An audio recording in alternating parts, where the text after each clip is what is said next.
So is everything great then? Let's just be open. Let's just run openness and everything is good. Andreas Constantinou of Vision Mobile wrote a blog post where he said open is the new closed. It was targeted at Google. He felt that, well, Android is based on open source, but it's not run by open source. Google is in control. And he kind of said, well, you're all getting fooled. What? This is not open. The iPhone is filled with open source and tightly controlled by Apple. Now, Kevin Kelly, the famous Wired maverick, he responded 12 years ago when he outlined the details of our new network economy and said that it doesn't matter how open is or the definition of open. The only thing that matters is how easy it is for others to join in what you're doing. How easy it is for others to innovate on top of what you're doing. Make it easy for them, they will create, they will innovate, and they will release their innovations. Simple. Once you get that amount of innovation, the landscape starts to get difficult to navigate. I liken it to a pot of boiling water. You don't know which bubble is going to burst next, and you don't know where the next innovation is going to come from. A lot of companies sit and say, the consumer is never going to be able to find this out for themselves. We need to have a central place, a central list where we select. Bollocks. It's not true. It's like being a venture capitalist saying, oh, location-based services are taking off. I'm going to invest my money in one company.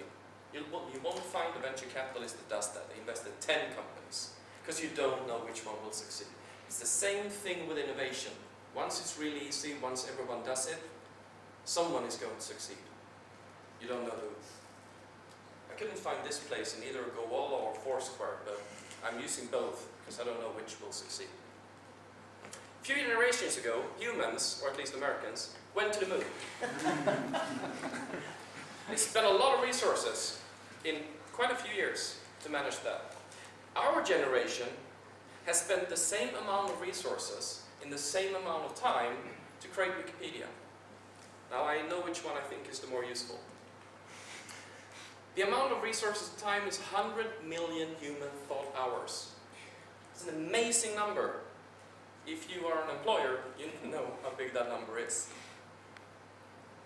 Clay Shirky, already mentioned today, identified that there's a bigger number out there. It's the number that the internet-connected population alone spends watching TV. TV. It's been around for 50 to 60 years. It's pretty dumbifying. The younger generation, the internauts, the creators, the artists, do not watch TV anymore, or at least very little of it. They use that time to blog, post videos on YouTube, write software, draw pictures. Most of the pictures I have here are Creative Commons licensed off Flickr. They're going to use that resources to innovate. Remember the exponentials, we're taking off.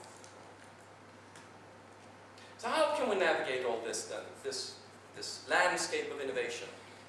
It's like in the early web. I was late to the web. I surfed my first web page in 1993. Back then I needed to know which sites to go to. And someone came along, and no, not Google, this was way before then, created a search engine that helped me once the amount of pages became more and more to help me sift through the information. In large parts of society, this is still what we look at, this is still what we believe it should look like. You search and you find. Now we already know what the next thing is.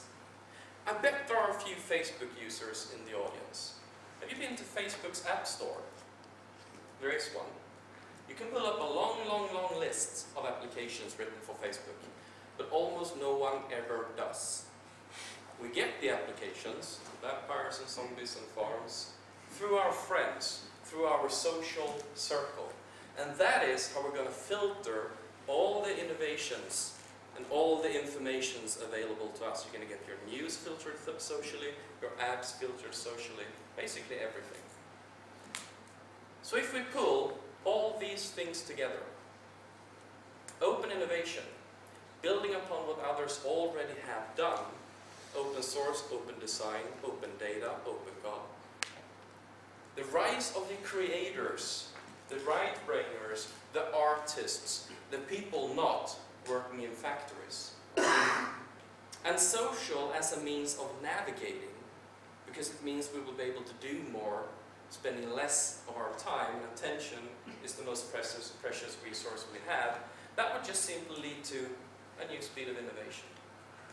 After the knee on the curve. This is where everything happens.